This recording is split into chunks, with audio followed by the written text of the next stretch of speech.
Have you ever asked yourself, why do I shut down in conflict, overextend myself for others, or feel like something is always just a little off in my relationships or daily life, even when things seem fine? If you've been on a healing journey and still find yourself overwhelmed, emotionally exhausted, or disconnected, you're not alone. These experiences are often the invisible echoes of complex trauma.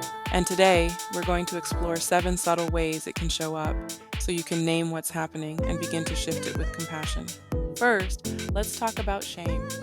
One of the most common signs of complex trauma is chronic feelings of shame or guilt. This is more than just feeling bad about a mistake. It's the deep, persistent belief that you are bad, unworthy, or broken. You might constantly apologize, over-explain, or feel like you're a burden, even when no one has made you feel that way. This isn't your truth. It's a wound, and healing is possible. Second, you might notice hyperindependence. Many survivors learn that the only person they can truly rely on is themselves. While independence is powerful, this kind can come from a place of survival, not choice.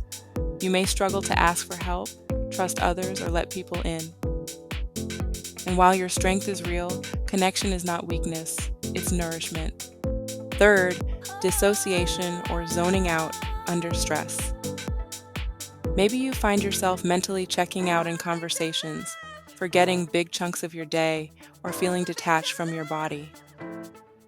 This is your nervous system's way of protecting you when it perceives danger, even if there isn't an immediate threat.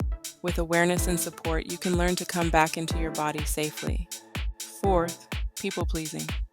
If you've learned that your safety or belonging depended on keeping others happy, you might say yes when you mean no, feel responsible for others' emotions, or avoid conflict at all costs. This can lead to burnout, resentment, and even losing sight of who you are. Healing invites you to reclaim your voice and needs without guilt. Fifth, emotional flashbacks. Unlike visual flashbacks, emotional ones feel like a flood of emotion, sudden shame, panic, or rage without an obvious trigger. It can be confusing or even scary, but these moments are often tied to old wounds. Recognizing this is a powerful step towards soothing your nervous system and grounding in the present. Sixth, difficulty regulating emotions. You might feel emotionally too much or not enough, swinging between overwhelm and numbness. This isn't a character flaw. Complex trauma affects the way your brain and body respond to stress. With practice and support, emotional regulation becomes more accessible and peace becomes more consistent. And finally, the persistent inner critic. That voice in your head that tells you you're not good enough, smart enough, or lovable enough, it's not the truth. It's internalized trauma.